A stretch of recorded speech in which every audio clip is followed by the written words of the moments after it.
see what I'm aiming for is a kind of blended awareness in which the thinking process is in a sense happening by itself within a background of pure sensation, which is bodily sensation.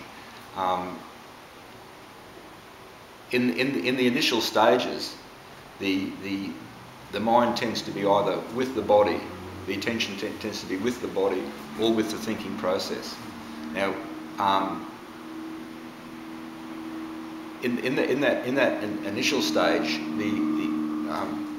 when the thinking process is going on, although there might be an initial awareness, oh, I've started thinking, but often there's not at all. It's the self, the sense of I becomes involved in the thinking. So we use this process of going to the sensation. Yeah. And anchoring the sense of self in the body, which frees up the identification with the thoughts. Yeah. Yeah. So that sort of observer quality of the mind goes to the body. It sort of provides a perspective on the thinking process. And then letting go of the body. Yeah. Well. What's the next step? Well, initially, at least, in the initial parts of if you call this a technique, I don't call it a technique, but in the initial starts of getting used to this sort of territory, to come back to the body requires a certain amount of effort. So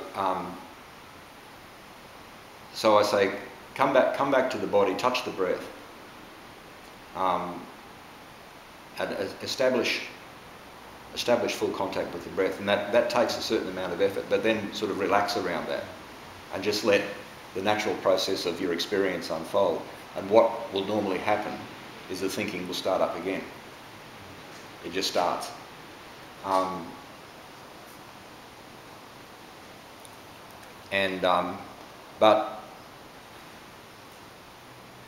in that coming back to the body,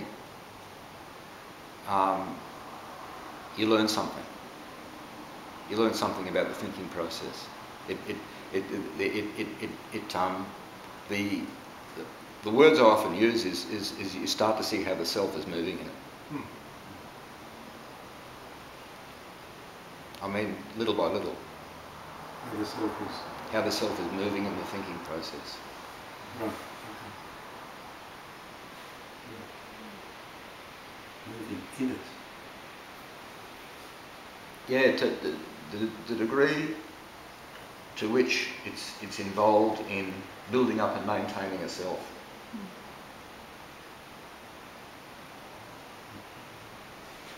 I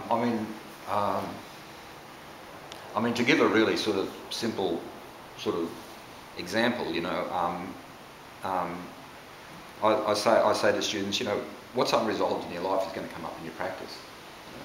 So it might be something as simple as someone blows their horn at you when you're driving, and there's an unpleasant sensation, and then it gets buried by everything else which is happening in the day. When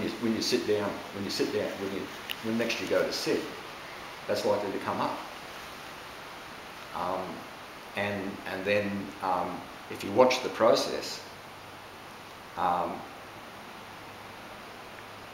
what it often is a process of repairing the self in that situation. The sense of self has been damaged in that encounter. Like someone, your stupid idiot blows their horn at you in the traffic, and you've been sort of to a degree, the sense of self has been wounded by that. Mm-hmm. And the thinking process is then starts to it could start off at a simple rationalise, well, I didn't do anything wrong, that guy was just a fuckwit, but is that the real answer? Is that the real resolution to it? No, it's not. There's something deeper going on. And it's the body that tells you that.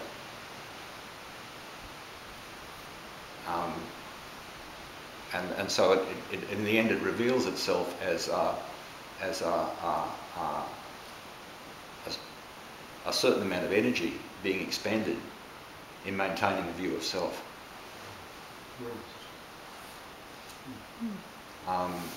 And when you